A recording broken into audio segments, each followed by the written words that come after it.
Hey guys, I had to do a review on an article called Building the Foundations by Scott McCoy.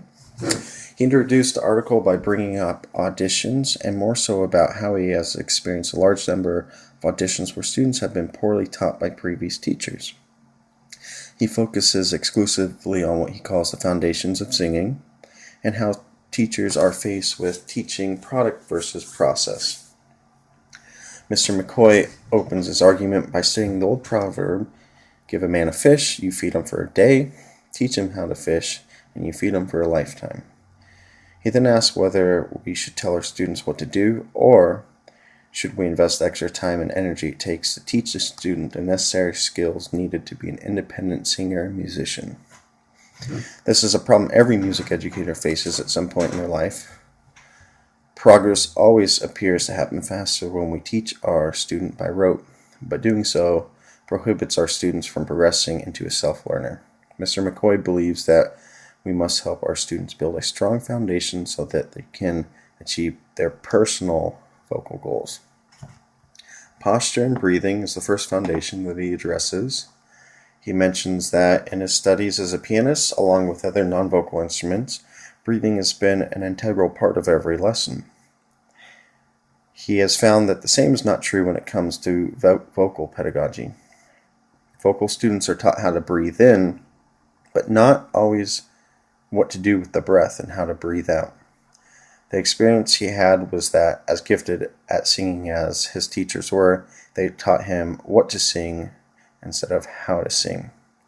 He's found that both posture and the breath are equally connected when teaching one or the other, and posture and the use of breath should be taught in every lesson. Phonation, articulation, and resonance was the second foundation he talked about. His definition of the foundation of good phonation is that it must include a cleanly produced tone. This is in more detail as a tone that is reasonably clean throughout the vocal range, little to no breathiness or raspiness, and a relaxed larynx. Articulation should not keep the larynx from being relaxed.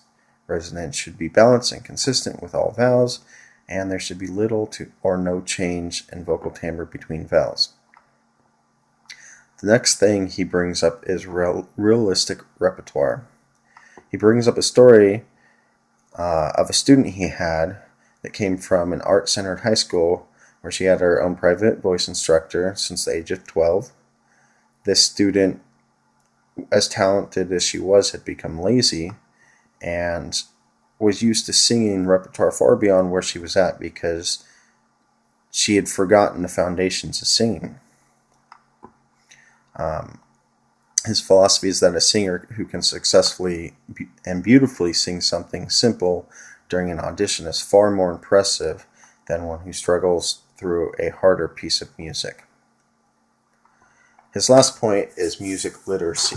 He found that roughly 75% of vocal students that he auditions each year are illiterate when it comes to fundamental musicianship skills.